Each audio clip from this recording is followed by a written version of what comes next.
బిక్కవోలు మండలం బలభద్రపురంలోని ఆంధ్ర షిరిడి సాయి కళ్యాణ మండపంలో 187వ ప్రపంచ ఫోటోగ్రఫీ దినోత్సవం సందర్భంగా బిక్కవోలు మండలం photo and videographer welfare association ప్రమాణ స్వీకార మహోత్సవం ఘనంగా జరిగింది.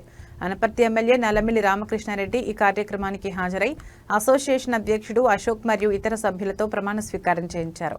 అనంతరం యూనియన్ సభ్యులు ఎమ్మెల్యే రామకృష్ణారెడ్డికి అనపర్తి సర్కిల్ ఇన్స్పెక్టర్ సుమంత్ కు సన్మానం చేశారు.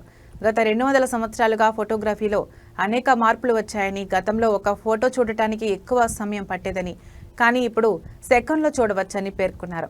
మొబైల్ ఫోన్ల వల్ల ఫోటోగ్రాఫర్ల ఉపాధి దెబ్బతింటుందని ఆందోళన వ్యక్తం చేశారు. ఫోటోగ్రాఫర్లు శుభకార్యాలు, అశుభకార్యాలతో పాటు వివిధ సందర్భాలలో ఎంతో శ్రమించి ఫోటోలు తీస్తారని అన్నారు.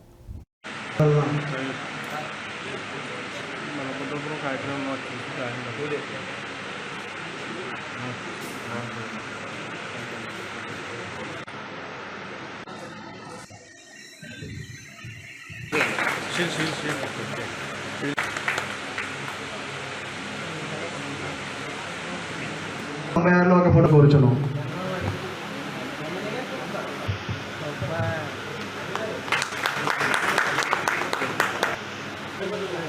ప్రిన్సిపల్ తరఫున రఘు గారిని ఎన్నుకోవడం జరిగింది.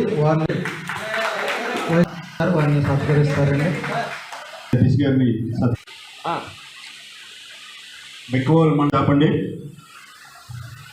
నేను చెప్పిన ఫోటోగ్రాఫర్స్ మరియు వీడియోగ్రాఫర్స్ వెల్ఫేర్ అసోసియేషన్ అనుసంధానమైన ది తూర్పుగోదావరి జిల్లా ప్రొఫెషనల్ ఫోటోగ్రాఫర్స్ మరియు వీడియోగ్రాఫర్స్ వెల్ఫేర్ అసోసియేషన్ అనుసంధానమైన ది బిక్కవోలు మండల ఫోటోగ్రాఫర్స్ మరియు వీడియోగ్రాఫర్స్ వెల్ఫేర్ అసోసియేషన్లో నేను మీ పేరు, మీ పదవి చెప్పండి.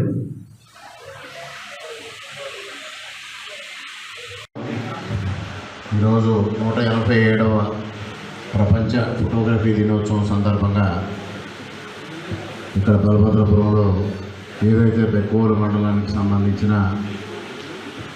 ఫోటోగ్రఫీ అసోసియేషన్కి కార్యవర్గాన్ని ప్రమాణ స్వీకారం, అదేవిధంగా ఈ ఫోటోగ్రఫీ దినోత్సవం జరుపుకోవడం, ఈ కార్యక్రమానికి అధ్యక్షత వహించిన రాష్ట్ర అధ్యక్షుడు వీరేంద్ర గారికి, కార్యక్రమంలో ముఖ్య అతిథులుగా పాల్గొన్న సుబ్బారెడ్డి గారు, సిఐ గారు, పురుషోత్తమ రెడ్డి గారు, వేదిక ముందున్న 4 మండలాలకి సంబంధించిన ఫోటోగ్రఫీ అసోసియేషన్స్ అధ్యక్షులకు, వేదిక ముందున్న ఫోటోగ్రాఫర్ సోదరులకు, మీడియా మిత్రులకు అందరికీ పేరు పేరున నా హృదయపూర్వక నమస్కారాలు.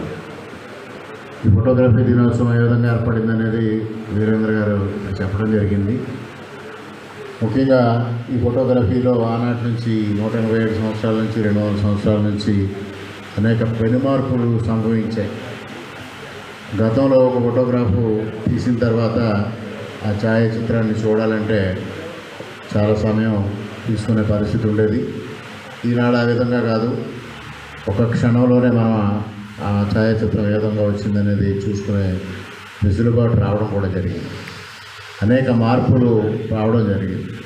ఆ మార్పులకు అనుగుణంగా ఇవాళ అనేక మంది ఈ ఫోటోగ్రఫీ వృత్తిపైన ఆధారపడి జీవించడం కూడా జరుగుతూ ఉంది. ఇవాళ మొబైల్స్లో ఏదైతే ఫొటోస్ తీసుకునే అవకాశం కలగడంలో ఒక విధంగా కొంతవరకు ఫోటోగ్రాఫర్స్కి జీవనోపాధి కూడా ఇబ్బంది కలిగే పరిస్థితిని కూడా ఈనాడు సమాజంలో ఉన్నదనే పరిస్థితి మనం గ్రహించాల్సిన అవసరం ఉంది. ముఖ్యంగా ఫోటోగ్రాఫర్స్ చాలా వ్యయ ప్రయాసాలు కోర్చడం జరుగుతూ ఉంది. సాధారణంగా ఫంక్షన్స్ కానీ, లేకపోతే శుభ కార్యక్రమాలైనా అశుభ కార్యక్రమాలైనా ఆ వీడియో చిత్రించడం కానీ, ఫోటోస్ చిత్రించడం కానీ వారికి చాలా శ్రమతో కూడుకున్న పరిస్థితి.